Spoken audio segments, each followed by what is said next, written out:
Hello, ladies and gentlemen. This game is between GM Kamil Milton, who was rated 2684 at the time with the white pieces, and Josh Friedel with the black pieces.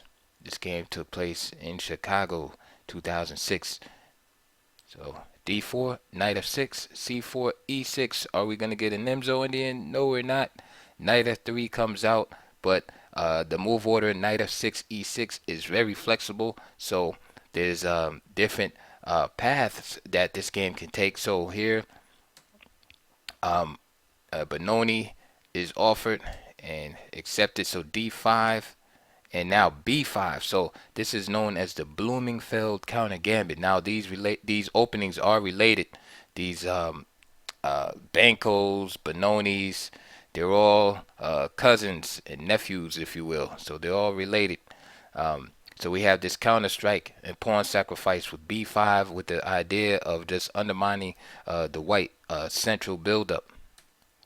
D takes E6, and now at the time, this is one of those moves that it took many years to overturn the theory at the time, which is Bishop G5. There's an old Sten game from Alexander Alekhine where he played this with the black pieces, and his opponent, I forget who his opponent was, but his opponent had played d takes e6 and basically allowed Alekhine to build up this tremendous pawn center, and Alekhine wound up crushing him with the black pieces. So after that, it was found that, hey, Bishop g5 puts pressure on black, and that kind of became the main line for many years. However, with engines, and just the ability to analyze more objectively, D takes E6 is a move that can now be played. But as you can see, white has to be careful since he has allowed black the opportunity to erect a powerful center. Black also has the open F file. But at the end of the day, white is up material. All right, so black is forced to play in a dynamic fashion, and as you can see, black has beautiful open diagonal for his bishop b7. He has full access to the central squares and an open f file, so all for the price of the pawn. So do not think that black does not have a compensation here. He definitely does. Okay, going on, d5 is played. And there we have it. So let's talk about the center real quick. I always say that when you allow your opponent to amass his pawns in the center, uh, your job is to demobilize that center first of all. That's the first thing you have to do, is stop the center pawns from being able to move forward, drive pieces back, etc., eventually creating pass pawns and wedges in the position and things of that nature. Okay, it's just like anything else, right? You can't have good success hitting a moving target, right? So first you have to stop the potential target from moving. So mobilize it, demobilize it via blockade or other tactical methods. Then you can start to destroy and tear down the structure. All right, but as long as that pawn center is mobile, it's very dangerous. So this is white's task here. All right, the black pawn center is formidable, but if white can demobilize the pawn center, then that big pawn center for black will just become an albatross and a liability. So this is the argument that's about to take place over the board. So if white can do what I said, white will have a good game. If black can keep his pawns mobile in the center, then black will have a good game. Game continued G3. Of course, fortifying the king side, okay, and also developing the bishop to its best square in this position. Bishop D6, Bishop G2, so both sides castle. Queen E7. All right, so we can already see the preparation for black here to mobilize his center, right? His bishop, light square bishop, wants to go here, to b7. His other knight wants to come here to d7, and then he connects his rooks, and then all hell breaks loose as black just drives up the board, okay, and attacks the white king side. All right. So here's the argument. There's two moves that are played here. The old move is bishop g5, but it has the same purpose as the move played in the text. Notice the pin here of this knight against the queen, and of course it makes this advance harder to make because of the vulnerability of the d5 pawn. The move played in the text is knight c3. Has the same effect though. Attacks d5 here, and of course now if e4, then you have the double attack on d5. Okay, so if e5, then you have the attack on d5. Again, remember, white is trying to demobilize the white pawn center. Bishop b7.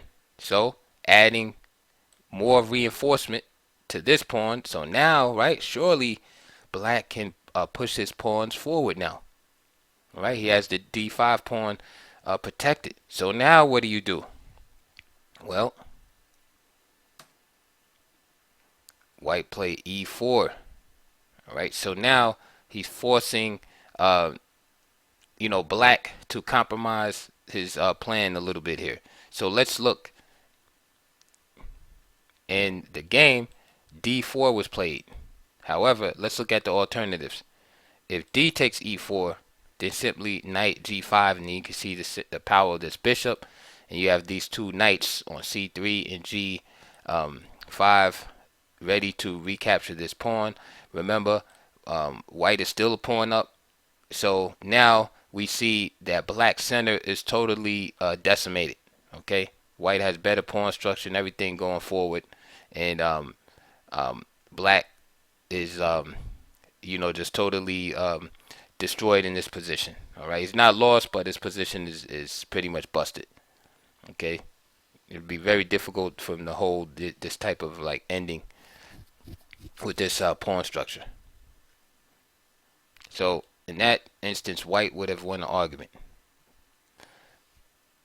If he plays knight bd7, just simply trying to ignore things, keep things together, maintain the tension in the position, and of course defending that e5, then white simply captures. E takes, and now rook e1, gaining tempo on the queen.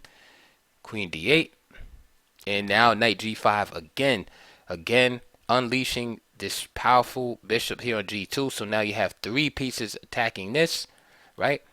This move is not really feasible because of the hanging bishop there, and furthermore, knight e6 is threatened forking the queen and rook, and so that doesn't work either.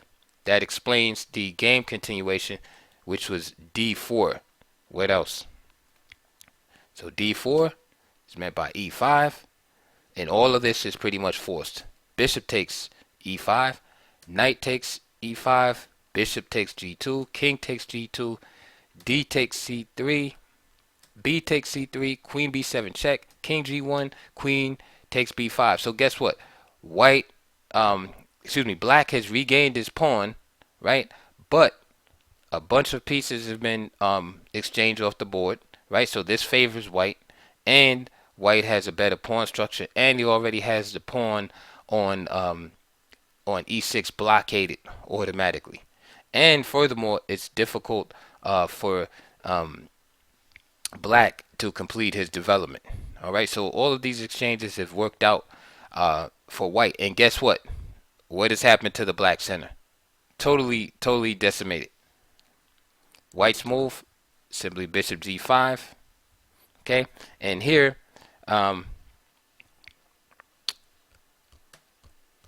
black begins to make mistakes and plays the move c4, which allows some a string of tactical blows from white.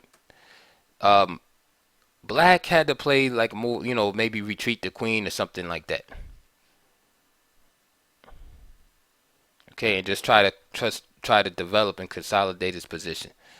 If he tries a move like a natural move to develop, like knight c6, you have rook b1, or you have moves like bishop takes f6, and if rook takes f6, queen d7, and then notice how the queen is pinned here. So this guy is going to be toast.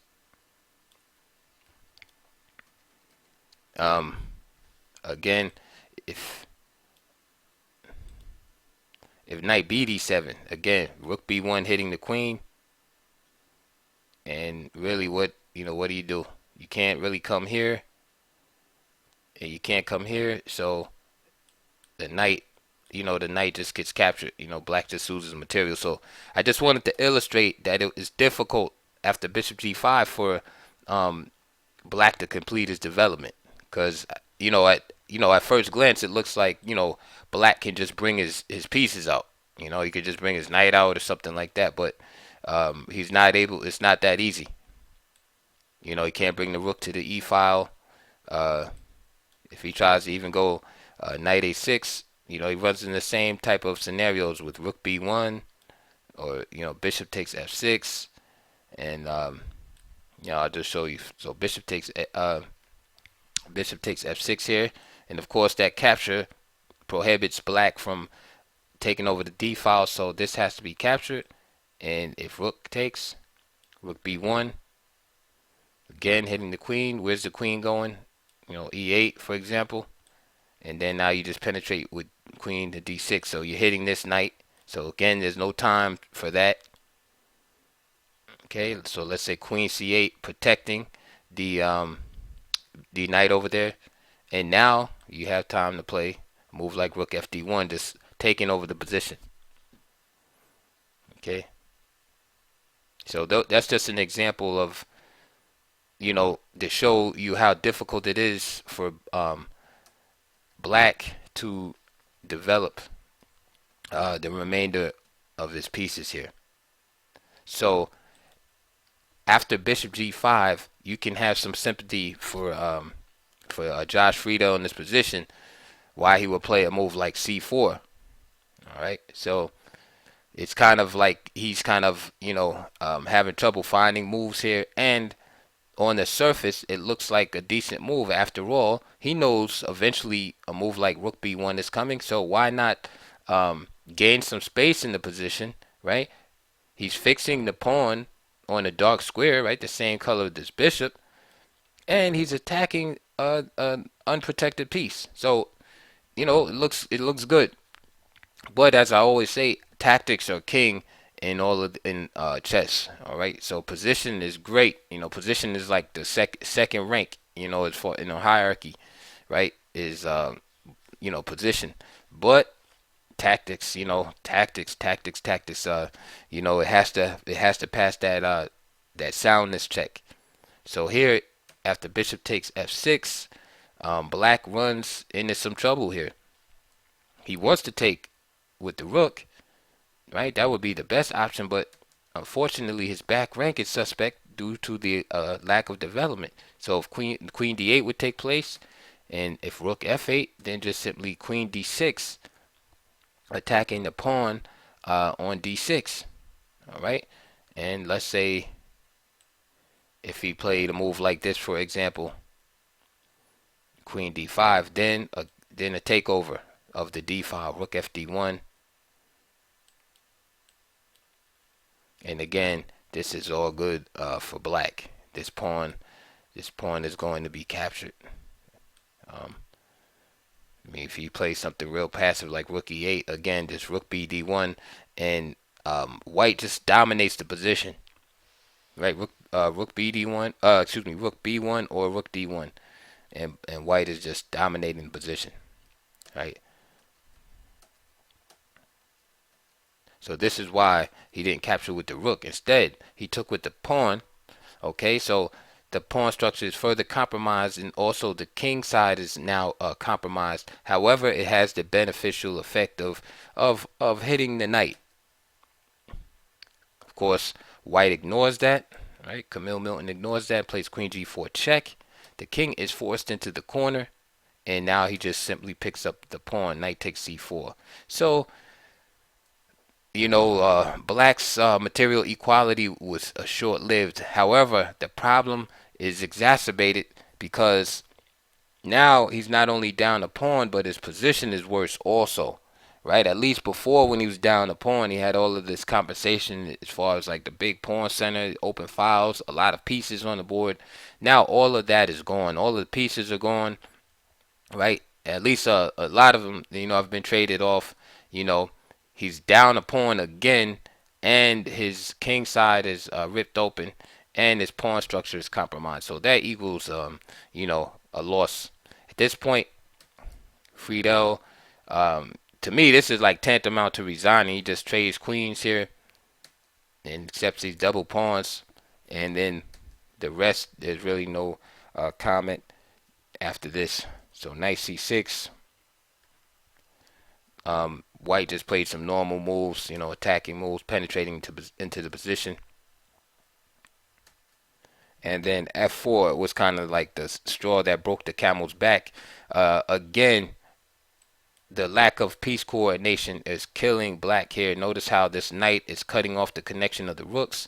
This allows this killer tactic at the end, knight b6. Of course, the pawn cannot capture the knight, and then the rook has no good squares to go to. If the rook goes here, obviously he gets captured, and if he goes to b8, then there's the fork there, knight d7. All right, so this is why after Josh Friedel played f4, he was forced to resign after knight b6. All right, so that was a good game by Milton with the white pieces, and pretty instructive, right, in the Blumenfeld counter gambit. So is that a game that says, oh, the Blumenfeld counter gambit is bad or refuted? Hey, let's not exaggerate. I just want to show that game because it had enough imbalances in the position, to illustrate and at the same time be entertaining for the audience. So in conclusion, what can we say?